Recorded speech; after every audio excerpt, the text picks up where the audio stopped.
ताज़ा तरीन वीडियोस के लिए चैनल को सब्सक्राइब करके बेल आइकन और ऑल नोटिफिकेशन पर क्लिक करें ताकि आपको मिले हर अपडेट सबसे पहले।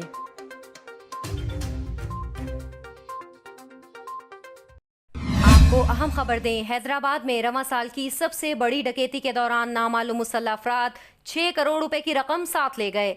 कराची से मोरो जाने वाली बैंक की गाड़ी कौमी शाहरा N5 पर लूट ली गई। पुलिस के मुताबिक 8 मुसल्लह अफराद 6 करोड़ रुपए के साथ गाड़ी के गार्ड्स का असलहा भी अपने साथ ले गए। बैंक की वैन में कैश 6 बॉक्सों में मौजूद था। मुसल्लह डाकू 3 बॉक्स ले जाने में कामयाब हो गए। इन बॉक्सों में 6 करोड़ रुपए से जायद की रकम मौजूद थी। पुलिस के मुताबिक ड्राइवर के बयान और गार्ड्स के बयानात में तजाद है।